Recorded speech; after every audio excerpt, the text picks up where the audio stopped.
Welcome to alpha academy. और आज की इस वीडियो में हम पढ़ने वाले हैं कंजंक्शन को। ये आपकी ग्रामर सीरीज़ की 19th वीडियो है। इससे पहले की 18 वीडियो में हम काफ़ी कुछ ग्रामर में पढ़ चुके हैं। ये सारी ही वीडियो आपको इस चैनल पे मिल जाएंगी। अगर आपको ये सारी वीडियो इकट्ठी एक जगह चाहिए तो आप प्लेलिस्ट में विजिट कीजिए पीजीटी प्लेलिस्ट, और वहाँ पे आप उसको जब ओपन करेंगे तो आपको ये सारी वीडियोज़ लगी हुई मिल जाएंगी। एक और चीज़, आपको नोट्स बनाने की ज़रूरत बिल्कुल भी नहीं है। ये जितनी भी पीडीएफ्स हैं ये टेलीग्राम चैनल पे मिल जाएंगी। मेरा टेलीग्राम चैनल है जिसका जो लिंक है वो डिस्क्रिप्शन बॉक्स में पड़ा है, आप उसको क्लिक कीजिए, ज्वाइन कीजिए। आप सिर्फ वीडियो देखिए, नोट्स मत बनाइए, इससे आपका बहुत टाइम बचेगा और ये पीडीएफ आपको उस टेलीग्राम चैनल पे मिल जाएगी। तो चलिए शुरू करते हैं कंजंक्शन को। कंजंक्शन क्या होता है? Conjunction is a word or a group of words which connects two or more than two words, phrases, clauses, sentences etcetera. Conjunction क्या होता है? एक वर्ड हो सकता है या ग्रुप ऑफ वर्ड्स हो सकता है, जरूरी नहीं एक सिंगल वर्ड ही हो। ठीक है, तो ये क्या करता है? ये कनेक्ट करता है दो या दो से ज़्यादा वर्ड्स को, फ्रेजेस को, क्लॉजेस को और सेंटेंसेस को। उसको हम बोलते हैं कंजंक्शन। कंजंक्शन कनेक्ट करने के काम आता है दो या दो से ज़्यादा शब्द, फ्रेज, क्लॉज या फिर सेंटेंस। फॉर एग्जाम्पल, जो पहला है Ram and Shyam will come, Ram और श्याम आएंगे। तो यहाँ पे एंड से, एंड क्या है? कंजंक्शन है, इससे हमने राम और श्याम ये दो वर्ड जो हैं, दो नाउन हैं, इनको कनेक्ट किया है। सेकंड है people's ignorance and population explosion are two interrelated problem. तो यहाँ पे दो फ्रेज दिए हैं, people's ignorance and population explosion. Ignorance मतलब होता है अज्ञानता, जो किसी चीज़ का ज्ञान ना होना या अनजाने में कोई चीज़। तो जो लोगों की अज्ञानता होती है और जो जनसंख्या विस्फोट है, वो दोनों ही क्या है? दोनों ही समस्या एक दूसरे से जुड़ी हुई हैं। तो ये जो दो फ्रेज हैं इसको हमने किससे कनेक्ट किया है? एंड से कनेक्ट किया है। एक और एग्जाम्पल देखते हैं। She said that she would come. यहाँ पे दो सेंटेंस है, सी सैड सी वुड कम। उसने कहा कि वह आएगी। ठीक है, तो इन दोनों सेंटेंसेस को हमने डैट से कनेक्ट किया है। अगर आपको कोई बाहर का नॉइज आ रहा है तो उसको इग्नोर करिए, थोड़ी देर में आना बंद हो जाएगा। अगर नहीं आ रहा है तो बहुत अच्छी बात है। कुछ कॉमन कंजंक्शंस हैं जिनका प्रयोग हम करते हैं अपनी इंग्लिश में, इंग्लिश ग्रामर में, जिनको हम देखते हैं। एंड, अदरवाइज, और else, therefore, neither. Neither nor हमेशा साथ में आता है, ये आपको ध्यान रखना है। कॉन्सिक्वेंटली, सो डैट भी साथ में आता है, सो एज भी साथ में आता है, वेदर और भी साथ में आता है, एज सून एज और। नॉट ओनली, नॉट ओनली के बाद बट ऑल्सो आता है, ये आपको ध्यान रखना है। तो नॉट ओनली और बट ऑल्सो भी साथ में ही आता है। Where, wherever, whenever, while, as. और भी है सच डैट भी साथ में आता है। प्रोवाइडेड, प्रोवाइडेड का मतलब होता है बशर्ते। दो, where as, as though, as well as, so, hence, either और साथ में आता है, ये आपको ध्यान रखना है। बोथ एंड भी साथ में आता है, ये टू भी साथ में आता है, एज भी साथ में आता है, एज सो भी साथ में आता है, वट, नो सूनर देन भी साथ में आता है, ये आपको ध्यान रखना है। मतलब साथ में आने का मतलब यहाँ पे एक साथ, बिल्कुल एक साथ नहीं आएगा। नो सूनर के बाद देन आएगा, ये आपको ध्यान रखना है। ऐसे ही scarcely when, hardly when, when, until unless, because, lest के बाद शुड आएगा, if, as if, although, nevertheless, as far as. अब हम देखते हैं टाइप्स ऑफ कंजंक्शंस को। तो basically conjunctions are of two type, दो तरह के कंजंक्शन होते हैं। पहला जो है वो आपका है कोऑर्डिनेट कंजंक्शन और दूसरा है सबऑर्डिनेट कंजंक्शन। तो ये कोऑर्डिनेट कंजंक्शन और सबऑर्डिनेट कंजंक्शन होता क्या है? कोऑर्डिनेट कंजंक्शन जो होता है वो आपके दो क्लॉज को ज्वाइन करता है, जिसमें एक होता है प्रिंसिपल क्लॉज और दूसरा होता है कोऑर्डिनेट क्लॉज। तो इनको जो ज्वाइन करता है, जो कंजंक्शन, उसको बोलते हैं कोऑर्डिनेट कंजंक्शन। और जिस क्लॉज के साथ में ये कंजंक्शन लगा होता है वही वाला क्लॉज बन जाता है कोऑर्डिनेट क्लॉज। सेकंड, जो सबऑर्डिनेट कंजंक्शन क्या करता है? ये प्रिंसिपल क्लॉज और सबऑर्डिनेट क्लॉज को कनेक्ट करता है और उस कंजंक्शन को हम बोलते हैं सबऑर्डिनेट कंजंक्शन। और जिस क्लॉज के साथ में ये कंजंक्शन लगा होता है वही वाला क्लॉज बन जाता है सबऑर्डिनेट क्लॉज। तो अब आपको पता होना चाहिए कोऑर्डिनेट और सबऑर्डिनेट होता क्या है। जो कोऑर्डिनेट कंजंक्शन जिन दो क्लॉज को कनेक्ट करता है वो दोनों ही आपस में इंडिपेंडेंट होते हैं, दोनों का ही अपना एक स्वतंत्र मीनिंग होता है, एक दूसरे पे डिपेंड नहीं करते हैं।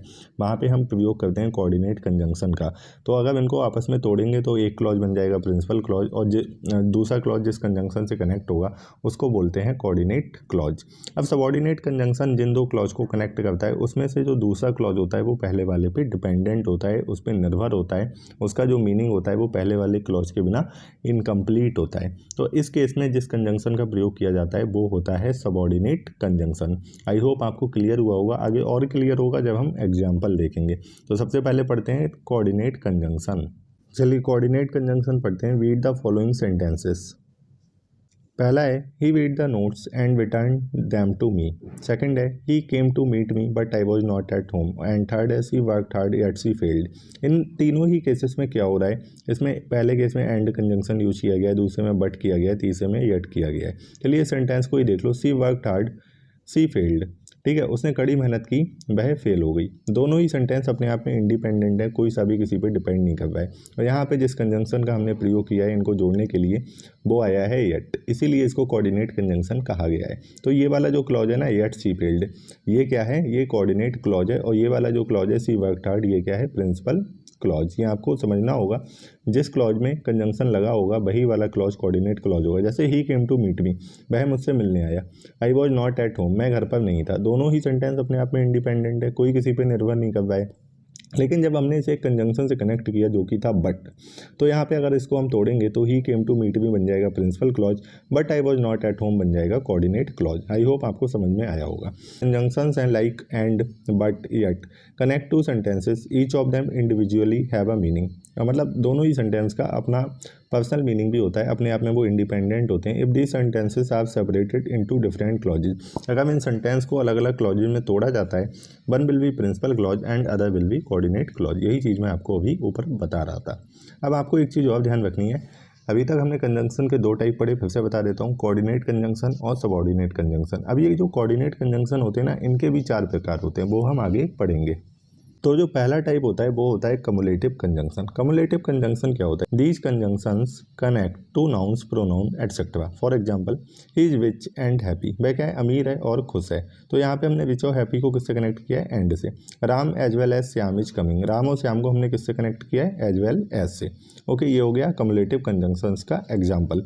दूसरा है ऑल्टरनेटिव कंजंक्शंस। इसमें क्या होता है, where we have to choose one out of two given alternatives we use alternative conjunction. जहाँ पे हमारे पास 2 चॉइस होती हैं, उनमें से हमें एक चूज करना होता है, तो वहाँ पे हम जिस कंजंक्शन का प्रयोग करते हैं उसको हम बोलते हैं alternative conjunctions. For example either sit quietly और गो अवे, यहाँ पे आइदर और जो कंजंक्शन है उसका यूज किया गया है। तो इस सेंटेंस का मतलब क्या है, या तो चुप बैठो या फिर चले जाओ।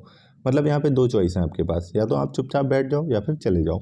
तो यहाँ पे हमने क्या किया है, हमने चूज किया है दोनों में से एक को। तो यहाँ पे हमने जिस कंजंक्शन का प्रयोग किया है वो है आइदर और। तो ये क्या बता रहा है, ये चॉइस बता रहा है और इसको हम ऑल्टरनेटिव कंजंक्शन बोलते हैं। ऐसे ही जो अगला एग्जाम्पल है, you must run fast else you will miss the train. तुम तेज दौड़ो वरना तुम ट्रेन मिस कर दोगे। तेज दौड़ो या ट्रेन मिस कर दोगे, चॉइस तो ही है। अगर तेज नहीं दौड़ोगे तो ट्रेन जो है वो मिस हो जाएगी। तो यहाँ पे हमने जो कंजंक्शन यूज किया है वो है एल्स। चलिए अगला पढ़ते हैं, एडवर्सेटिव कंजंक्शंस। ये चीज़ बस आपको ध्यान से एक बार देख लो, ये बेसिक चीज़ें हैं, ऐसा नहीं है कि ये सारी चीज़ें आपको याद करनी है, बस एक बार देख लो, ध्यान रहेगा।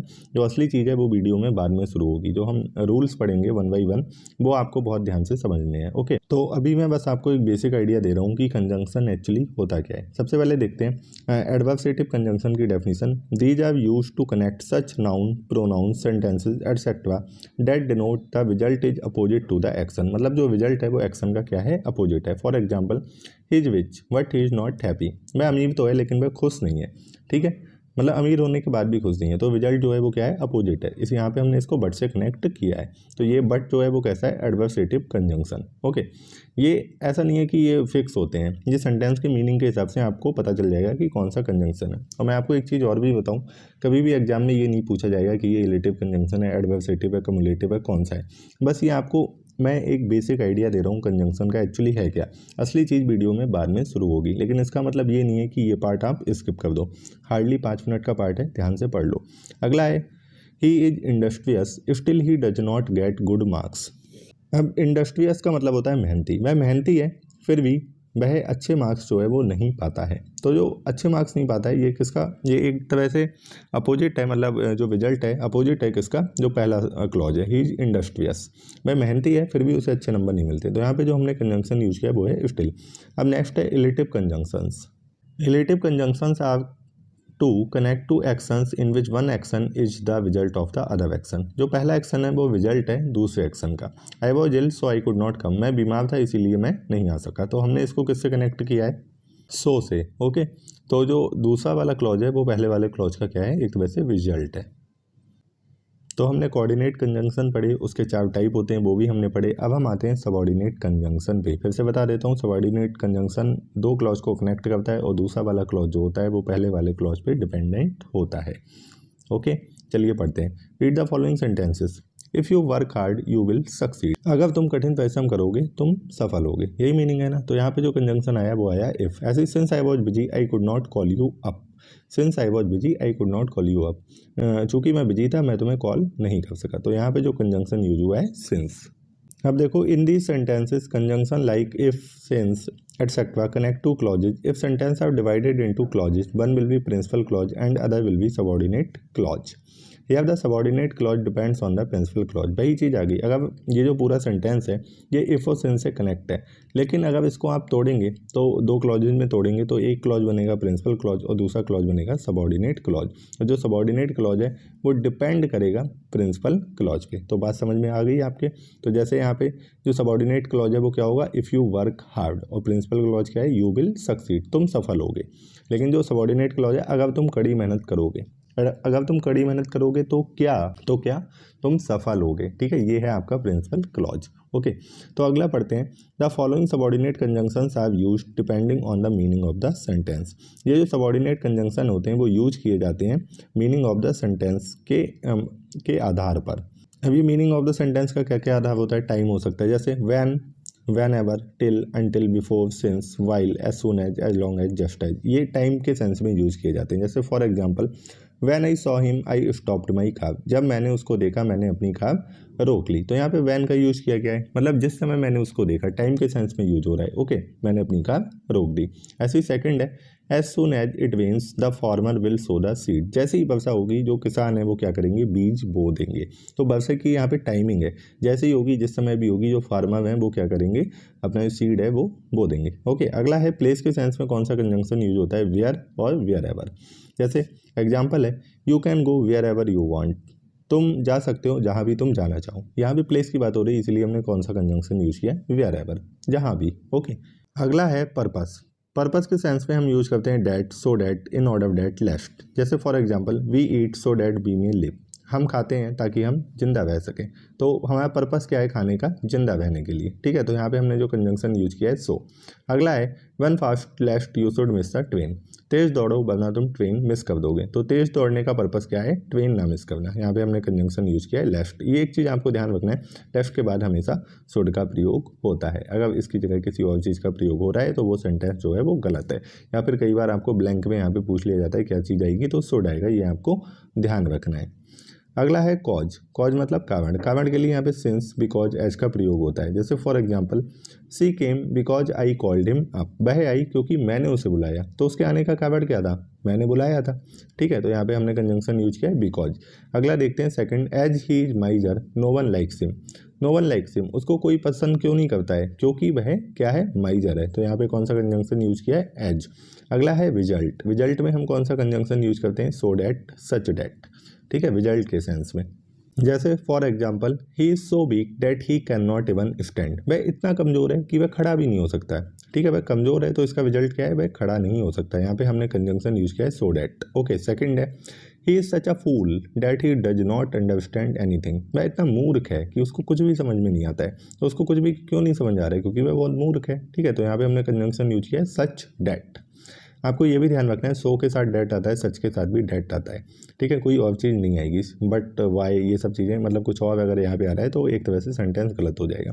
ये चीज़ें अक्सर फिल इन द ब्लैंक्स में पूछ लेते हैं। ओके, अगला है कंडीशन। कंडीशन में कौन कौन सा कंजंक्शन आ सकता है, इफ़, सपोजिंग, ये अनलेस लिखा है, प्रोवाइडेड। जैसे कि for example he can not succeed unless he works hard, वह सफल नहीं हो सकता है जब तक वह कठिन परिश्रम नहीं करता है। तो उसके सफल होने की शर्त क्या है, कठिन परिश्रम करना। ठीक है, इसको हमने किससे जोड़ा है, अनलेस से। ध्यान रखना, अनलेस के बाद में नॉट नहीं आता है। जिस क्लॉज में अनलेस कनेक्ट होता है उस वाले क्लॉज में नॉट का प्रयोग नहीं होता है, मतलब वो वाला क्लॉज नेगेटिव नहीं हो सकता, ये आपको ध्यान रखना है। सेकंड है I will help him provided he mends, यहाँ पे ये ही है। ठीक है, ये ध्यान रखना, ही मेंड्स हिज वेज, मेंड माने होता है सुधार करना। मैं उसकी मदद करूँगा बशर्ते, प्रोवाइडेड मीन्स होता है बशर्ते, मैं उसकी मदद करूंगा बशर्ते वो अपने तौर तरीकों में सुधार करता है। बेज मतलब क्या होता है, अपने तरीके, और मेंड्स माने होता है सुधार करना।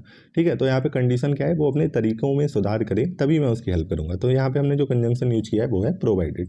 अगला है मैनर। मैनर के सेंस में हम यूज करते हैं as, as if, as though, as far as.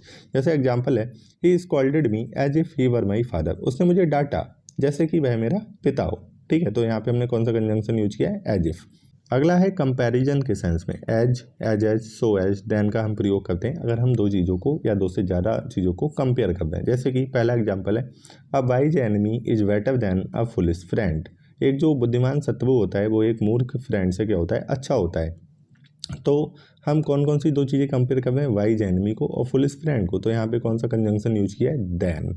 ऐसे ही सेकंड है he is as good as she at English, वह उसके जितना ही इंग्लिश में अच्छा है। तो ही और सी को हम कंपेयर कर रहे हैं और यहाँ पे हमने कौन सा कंजंक्शन यूज किया है, एज गुड एज, मतलब एज यूज किया है। इसके बीच में एक एडजेक्टिव आता है और हमेशा ध्यान रखना उसकी पॉजिटिव डिग्री आती है, ये भी ध्यान रखने वाली चीज़ है। He is as better as नहीं होगा, ठीक है। अब आगे नोट है, नोट पे क्या है, सो एज जो है वो हमेशा नेगेटिव सेंटेंसेस में यूज होता है, लेकिन जो एज है वो अफर्मेटिव और नेगेटिव दोनों में यूज हो सकता है। यहाँ पे मैं लिखना भूल गया हूँ, एज जो है वो अफर्मेटिव और नेगेटिव दोनों में यूज होता है। जैसे for example he is not so good as you, negative है इसलिए यहाँ पे सो एज का प्रयोग किया है, लेकिन नेगेटिव में एज का प्रयोग भी कर सकते हैं, he is not as good as you, ठीक है।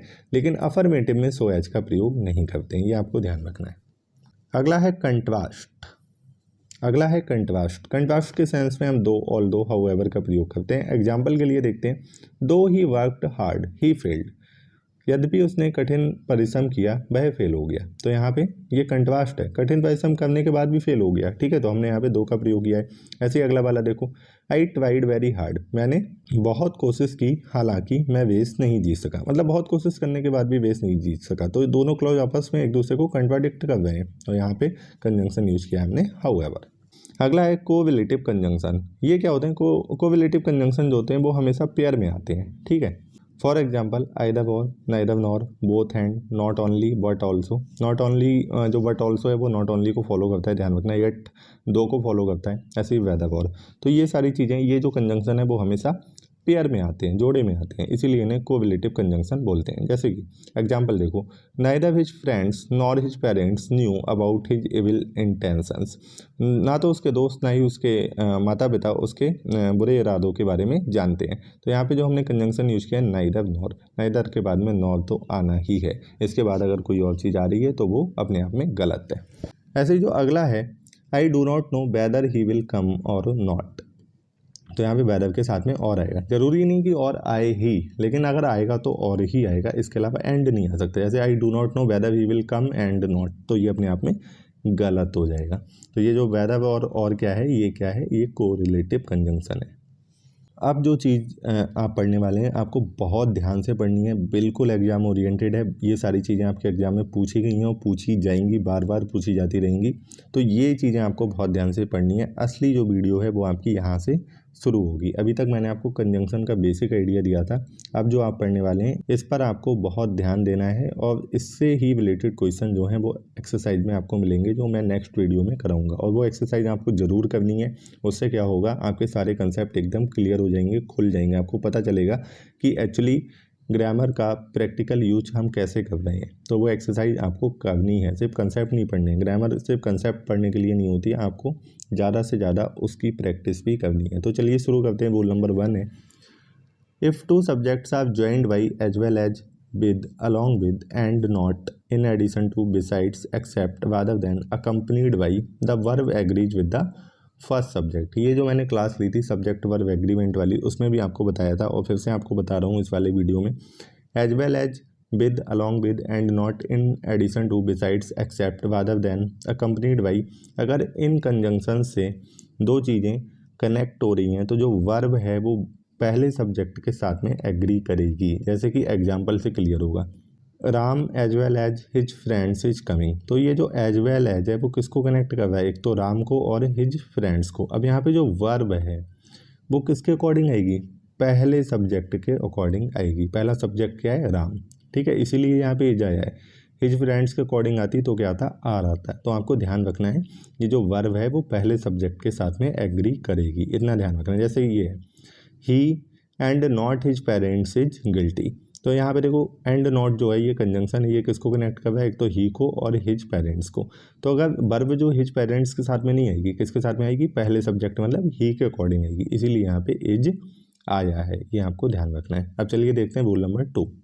अच्छा रूल था ना। अब दूसरा रूल जो है, many times conjunctions is used at wrong places in a sentence the conjunction must not be misplaced. बहुत बार होता है जो कंजंक्शन का यूज होता है वो गलत तरीके से हो जाता है, तो जो कंजंक्शन है वो मिसप्लेस्ड नहीं होना चाहिए। जैसे कि एग्जांपल देखिए, not only he cheated his friends but also his parents. तो इस जो पूरे सेंटेंस का मतलब क्या है, उसने सिर्फ अपने फ्रेंड को ही धोखा नहीं दिया बल्कि अपने माता पिता को भी दिया।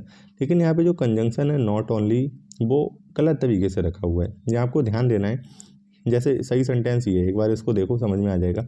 ही cheated not only his friends but also his parents. मतलब जो नॉट ओनली और वट ऑल्सो है ना, वो दोनों चीज़ें एक तरह की चीज़ों के आगे ही आएंगी या बाद में आएंगी। जैसे कि हिज पेरेंट्स क्या है, नाउन है, हिज फ्रेंड्स क्या है, नाउन है, तो नाउन से पहले ही नॉट ओनली आएगा और नाउन से पहले ही वट ऑल्सो आएगा। या फिर इस तरह से देख लो, धोखा किस किस को दिया है, फ्रेंड्स को और पेरेंट्स को, तो फ्रेंड से पहले नॉट ओनली आएगा और पेरेंट से पहले वॉट ऑल्सो आएगा। ओके, अगर आप ही से पहले रख दे रहे हैं तो वो अपने आप में गलत होगा। एक तरह से आप सेंटेंस के सेंस को देखिएगा, उसी हिसाब से कंजंक्शन जो है वो प्लेस करिएगा। In this sentence his friends and his parents are two nouns we are talking about. His friends और हिज पेरेंट्स क्या है, दो नाउन है जिनके बारे में हम बात कर रहे हैं। Not only should be used before his friends and but also should be used before his parents. जो नॉट ओनली है वो किसके आगे यूज होना चाहिए, पेरेंट्स के, वो फ्रेंड्स के आगे, और बट ऑल्सो किसके आगे यूज होना चाहिए, हिज पेरेंट्स के आगे। ठीक है, ये पूरा एग्जाम्पल था, आई होप आपको क्लियर हुआ होगा। अब अगला रूल देखते हैं। अच्छा, अगला रूल देखने से पहले कुछ और एग्जाम्पल भी हैं, वो भी हम देखते हैं। जैसे सेट आइदर क्वाइटली, सेट नहीं है ये सिट है, सिट आइदर क्वाइटली और गो अवे, या तो चुपचाप बैठो या चले जाओ। तो यहाँ पे देखो जो और है वो किसके, एक वर्ब के आगे लगाए। ठीक है, तो जो आइदर है वो भी तो वर्ब के आगे लगना चाहिए ना, ये कैसे क्वाइटली के आगे लग गया। तो यहाँ पे जो आइदर है वो सिट के पहले आ जाएगा। ऐसे ही सेकंड वाला है, neither the poor villagers grow nor eat vegetables. Neither the poor villagers grow nor eat vegetables. तो यहाँ पे जो नाइदर नॉर है, देखो यहाँ पे आप नॉर को देखो, ये वर्ब के आगे लगा हुआ है। यहाँ पे ये जो नाइदर है ये भी तो ग्रो के आगे आएगा ना, इसीलिए ये सेंटेंस गलत है। चलो करेक्ट सेंटेंस एक बार देख लेते हैं, ऊपर वाला आइदर सिट क्वाइटली और गो अवे। अब यहाँ पे जो आइदर है वो वर्ब के आगे लगा है, ठीक है, और यहाँ पे जो और है वो भी वर्ब के आगे लगा है। अब ये सेंटेंस अपने आप में सही है। ऐसे ही the poor villagers neither grow nor eat vegetable. अब नाइदर जो है वर्ब के आगे लगा है और नॉर भी वर्ब के आगे लगा है, तो अब ये सेंटेंस अपने आप में सही है। तो आपको कंजंक्शन को सही जगह पे प्लेस करना बहुत ज़रूरी है, स्पेशली जो कोरिलेटिव कंजंक्शन होते हैं, स्पेशली ये जो आइदर और नाइदर नॉर होते हैं, इनमें बहुत क्वेश्चन पूछे जाते हैं, तो इसको आपको ध्यान से समझ लेना है। अगला रूल पढ़ते हैं, when conjunctions are in pair the pair must be correct. अब आपको ध्यान रखना है, ये फिर से वही वाला रूल है, कंजंक्शन जो है, जो भी हमने पीछे पढ़ा था वो वाला नहीं है। मतलब आपको ध्यान रखना है कंजंक्शन जो है वो हमेशा सही पेयर में होना चाहिए। नाइदर के बाद नॉर ही आएगा, सो के बाद डैट आएगा, सो के बाद एज आएगा, वेदर के बाद और आएगा, नॉट ओनली के बाद बट ऑल्सो आएगा, सच के बाद डैट आएगा, आइदर के बाद और आएगा, बोथ के बाद एंड आएगा, टू के बाद टू आएगा, एच के बाद एज आएगा, एच के बाद सो भी आ सकता है, नो सूनर के बाद देन आएगा, स्कार्सली के साथ वैन आएगा, हार्डली के साथ भी वैन आएगा, लेफ्ट के साथ शुड आएगा, दो के साथ यट आएगा और लेफ्ट के साथ शुड आएगा। वो ये रिपीट हो गया, तो ये चीज़ें आपको ध्यान रखनी है। अगर इनके बाद कोई और चीज़ फॉलो कर रही है तो वो अपने आप में गलत है, और इस तरीके से बहुत क्वेश्चन एग्जाम में पूछे जाते हैं। एग्जाम्पल देखेंगे आराम से क्लियर हो जाएगा। पहला एग्जाम्पल है, दो he worked hard what he failed. देखो यहाँ पे दो के साथ में क्या आया, बट, इसीलिए सेंटेंस क्या है, गलत है। दो के साथ में क्या आएगा, yet. Though he worked hard yet he failed, इसीलिए सेंटेंस अब सही हो गया। सेकंड देखते हैं, he is both intelligent as well as industrious. तो बोथ के साथ में आपको पता है एंड आता है, यहाँ पे एज वेल एज आ गया, इसीलिए सेंटेंस गलत है। He is both intelligent and industrious, अब ये सेंटेंस सही है। थर्ड देखते हैं, no sooner did he see me then he ran away. देखो अगर देन की जगह वैन आता तो ये सेंटेंस गलत हो जाता, लेकिन अभी देन आ रहा है तो ये सेंटेंस क्या है, सही है। ऐसे ही हार्डली के साथ में देखो यहाँ पे वैन आया है, सेंटेंस आप पढ़ लेना है। ऐसे ही लेफ्ट के साथ में शुड आया है, ठीक है, इसकी जगह अगर कोई और चीज़ आती तो सेंटेंस क्या होता है, वो गलत हो जाता। आई होप आपको अभी तक के तीनों रूल क्लियर हुए होंगे। अगला देखते हैं, if two subjects joined by neither nor either और एंड और the verb agrees with the nearest subject. जैसे कि अभी हमने ऊपर देखा था, जो वर्ब थी वो पहले सब्जेक्ट के साथ एग्री कर रही थी, कुछ पर्टिकुलर कंजंक्शन जब हमने लिए थे। अब अगर कंजंक्शन आते हैं नाइदर नॉर आइदर और, या फिर केवल और आता है, तो जो वर्ब है वो नियरेस्ट सब्जेक्ट, मतलब जो बाद वाला सब्जेक्ट होता है उसके साथ में एग्री करेगी। एग्जाम्पल देखते हैं, ये चीज़ें बहुत ध्यान रखने वाली चीज़ें हैं। जैसे neither Ram nor his friends, ये वाला एग्जाम्पल है, neither Ram nor his friends have come. तो यहाँ पे हैव आया है, ठीक है। अब राम के हिसाब से तो हैव आएगा नहीं, किसके हिसाब से हैव आया है, हिज फ्रेंड्स के साथ में। तो मतलब जो बाद वाला सब्जेक्ट है उसके साथ में आपकी वर्ब एग्री करेगी। नियरेस्ट मतलब जो सबसे पास वाला सब्जेक्ट है, सबसे पास वाला क्या है, हिज फ्रेंड्स। तो ये नाइदर नॉर आइदर और के केस में ये वाला होता है, या फिर केवल और लगाओ तब भी बाद वाले सब्जेक्ट के अकॉर्डिंग ही वर्ब आती है, ठीक है। अब रूल नंबर 5 है, if two actions take place one after the other in future and if the second action depends on the first action will be in simple present and the second action will be in simple future tense. बहुत ही important rule है, बहुत question पूछे गए हैं इससे। इसका मतलब क्या है, अगर फ्यूचर में दो एक्शन हो रहे हैं, एक के बाद एक हो रहे हैं, ठीक है, दोनों एक्शन फ्यूचर में हो रहे हैं, तो दोनों जगह हम फ्यूचर टेंस का प्रयोग नहीं करेंगे मेरे भाई। पहली जगह हम प्रयोग करेंगे सिंपल प्रेजेंट का पहले एक्शन में, और दूसरे एक्शन में हम प्रयोग करेंगे सिंपल फ्यूचर का। लोग क्या करते हैं, दोनों ही सेंटेंस में सिंपल फ्यूचर का प्रयोग करते हैं और वहीं पर उनका जो क्वेश्चन है वो गलत हो जाता है। एग्जाम्पल देखते हैं, as soon as he will come I will call you up. जैसे ही भाई आएगा मैं तुम्हें बुलाऊंगा, ठीक है। तो यहाँ पे दोनों ही चीज़ें फ्यूचर में हो रही हैं, लेकिन दोनों ही जगह विल का प्रयोग नहीं होगा। पहला जो सेंटेंस है वो होगा सिंपल प्रेजेंट में, as soon as he comes I will call you up. ये सेंटेंस अपने आप में सही है। रूल नंबर 6 है, if when is not followed by then. ध्यान रखना है, ये कंजंक्शन जब आते हैं इफ़ और वैन, इनके बारे में देन का प्रयोग नहीं करते हैं। लोग कर देते हैं अक्सर, लेकिन वो ग्रामेटिकली इनकरेक्ट है। जैसे when I come then I will meet you, जब मैं आऊँगा तब मैं तुमसे मिलूंगा। सुनने में सही लग रहा है लेकिन गलत है, देन नहीं आएगा। When I come I will meet you, अब सेंटेंस अपने आप में सही है। सिमिलरली सिंस एज के बाद में because I have not followed by so therefore. Since as, ये बिकॉज भी है यहाँ पे, ये मिस हो गया। सिंस एज और बिकॉज जो होते हैं इनके बाद में जो है वो सो और देयरफॉर का प्रयोग नहीं होता है। Since I was ill I could not come, चूँकि मैं बीमार था मैं नहीं आ सका। इसके साथ में आपको ये नहीं लगाना है since I was ill so I could not come, नहीं लगाना है। सुनने में सही लग रहा है कि मैं बीमार था इसलिए मैं नहीं आ सका, लेकिन इंग्लिश में ग्रामेटिकली ये इनकरेक्ट हो जाएगा। Since I was ill I could not come, ये सही है अपने आप में। ये सीधा रूल नंबर 6 के बाद 10 पे जंप कर गए, ये 7th है। चलिए देखते हैं, there is difference between until और अनलेस। अनटिल और अनलेस के बीच में डिफरेंस होता है, अंतर होता है। क्या अंतर होता है, अनटिल जो है वो टाइम के लिए यूज किया जाता है, जबकि अनलेस जो है वो एक्शन के लिए यूज किया जाता है। जैसे कि देखते हैं, आप ऐसे ध्यान रख लेना, अनटिल में टी आ रहा है, टी फॉर टाइम, ठीक है। अनलेस होता है वो एक कंडीशन के लिए होता है, अनटिल जो है वो टाइम के सेंस में यूज होता है। जैसे कि until the light turns red no one will stop. जब तक जो लाइट जो है वो लाल नहीं हो जाती तब तक कोई नहीं रोकेगा, ठीक है। तो ये टाइम के सेंस में है ना, जब तक, जिस समय तक जो लाइट है वो लाल नहीं हो जाती तब तक कोई नहीं रुकता है, सीधी सी बात है ना। ऐसे ही अनलेस का प्रयोग, unless you work hard you won't succeed. अगर तुम जब तक तुम कठिन परिश्रम नहीं करते हो तब तक तुम सफल नहीं होगे। तो यहाँ पे समय की बात नहीं है, यहाँ पे कंडीशन है, अगर तुम कठिन परिश्रम नहीं करोगे तो तुम सफल नहीं होगे। तो अनलेस का प्रयोग हो रहा है कंडीशन बताने के लिए, अनटिल का प्रयोग हो रहा है टाइम के लिए, ये आपको ध्यान रखना है। अच्छा, एक रूल आपको और ध्यान रखना है, अनटिल और अनलेस के बाद में नॉट नहीं आता है, ठीक है, नॉट नहीं आता है। अब एग्जाम्पल देखते हैं, until the train will not get the signal it will not run. देखो जो अनटिल वाला क्लॉज है ना उसमें नॉट नहीं आता, ये आपको ध्यान रखना है। जब तक ट्रेन को सिग्नल नहीं मिलेगा वो नहीं चलेगी। तो यहाँ पे वैसे तो हिंदी में तो जो हम अगर इसका हिंदी ट्रांसलेशन करेंगे तब तो नहीं आ रहा है, लेकिन इंग्लिश में नॉट का प्रयोग जो है वो नहीं होता है, बस ये आपको ध्यान रखना है। सही सेंटेंस क्या होगा, ये वाला, until the train gets the signal it will not run. तो फिर से बता रहा हूँ, अनटिल और अनलेस वाले क्लॉज में नॉट का प्रयोग नहीं होगा। दूसरे वाले क्लॉज में हो जाएगा, लेकिन जो अनटिल और अनलेस वाला क्लॉज है उसमें नहीं होगा, बस ध्यान रखना। अगला ऐसे ही नोट है एक, बिल वुड सेल जो है does not come after until और अनलेस। जैसे अनटिल और अनलेस वाले क्लॉज में नॉट का प्रयोग नहीं होता है, वैसे ही अनटिल और अनलेस वाले क्लॉज में बिल वुड सेल का प्रयोग भी नहीं होगा, इनका प्रयोग जो है वो नहीं होगा। जैसे कि एग्जांपल है, unless the government will not take action corruption will not stop, ये वाला एग्जांपल है, ठीक है। तो यहाँ पे बिल नहीं आएगा, बिल नहीं आएगा, क्या आएगा, करेक्ट सेंटेंस होगा unless the government takes action corruption will not stop. सही सेंटेंस नीचे लिखा भी है, unless the government takes action corruption will not stop, ये सही सेंटेंस है। आई होप आपको मज़ा आ रहा होगा। अगला जो रूल है वो है, देखो थोड़ा सा जो ये सीरियल है ये गड़बड़ हो गया है, इस पर मत जाना आप। In affirmative sentence doubt and doubtful are followed by if whether. In negative or interrogative sentence doubt and doubtful are followed by that. तो ये डाउट और डाउटफुल जो है वो अफर्मेटिव सेंटेंस में तो इफ वेदर से फॉलो होते हैं, मतलब इनके बाद क्या आएगा, इफ़ या फिर वेदर आएगा। लेकिन जो नेगेटिव सेंटेंस या फिर इंटेरोगेटिव सेंटेंस है उसमें डाउट और डाउटफुल के बाद डेट आएगा। एग्जाम्पल से समझते हैं, पहला सेंटेंस है ही doubts that she will help him, तो ये अफर्मेटिव सेंटेंस है।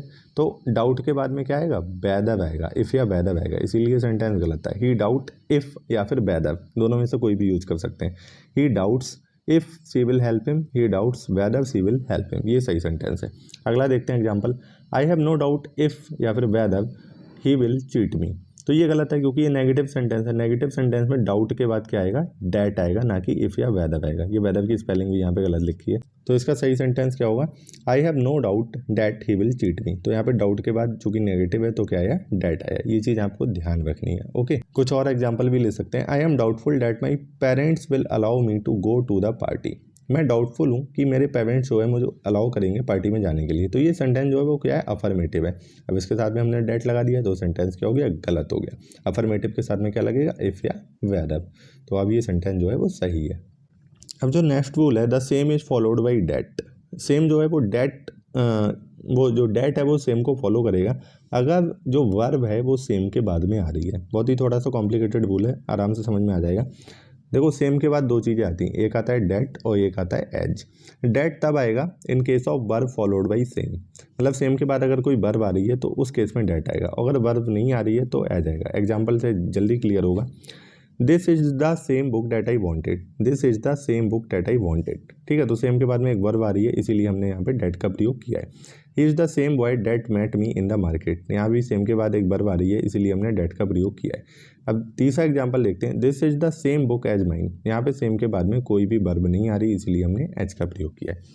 ध्यान रहेगा, सेम के बाद में दो चीज़ें आती हैं, डेट आएगा या एज आएगा, इन दोनों के अलावा और कुछ नहीं आ सकता है। अब डेट कब आएगा, जब एक वर्ब आ रही है, और एज कब आएगा, जब वर्ब नहीं आ रही है। सिंपल सा रूल था, समझ में आ गया होगा।